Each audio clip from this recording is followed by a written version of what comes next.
ఇక్కడ ఆంజనేయ స్వామి వారి ముందర వెంకటేశ్వర స్వామిని ప్రతిష్ఠ చేయండి.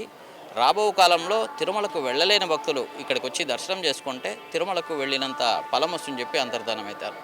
ఆ భక్తునికి కృపతో దర్శనం ఇచ్చినాడు కాబట్టి ఈ ఊరికి కృపావతి అని పేరు. అది కాలక్రమేణా కడప తిరుమలకు తొలి గడపగా ప్రసిద్ధి చెందింది. మనకు అన్నమాచార్యుల వారు కూడా ఈ స్వామి పైన కడపరాయుడని 54 కీర్తనలు రచించినారు. స్వామి ప్రధానంగా ఇక్కడ ఈ ఆలయంలో మనం చూస్తే ఒక రకంగా మంత్రముగ్ధులయ్యేటువంటి పరిస్థితి కనిపిస్తుంది. అంటే అంత ఇది ఉంది. ఇప్పుడు ప్రస్తుతం టెంపుల్ కూడా రెనోవేషన్ జరుగుతుంది కదా.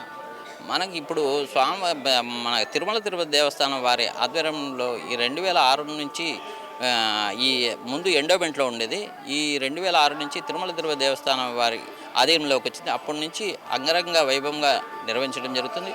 అందులో భాగంగా ఈ తిరుమలకు గడపైన ఈ ఆలయాన్ని ప్రత్యేకంగా శ్రద్ధ వహించి దీన్ని డెవలప్ చేయాలనే సంకల్పంతో ఈవో గారు, చైర్మన్ గారు, జేఈఓ గారు అందరూ ఈ స్వామివారిని మొత్తం రినోవేషన్ చేస్తున్నారు.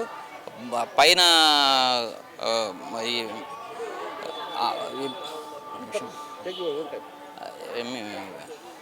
విమాన గోపురాలకి 3 గోపురాలకి బంగారు కలశాలు కూడా మనకు శాంక్షన్ అయినాయి. అదేవిధంగా స్వామివారి గర్భాలయము మరియు అమ్మవారు ఆండాలమ్మ విశ్వక్షేణ మందిరము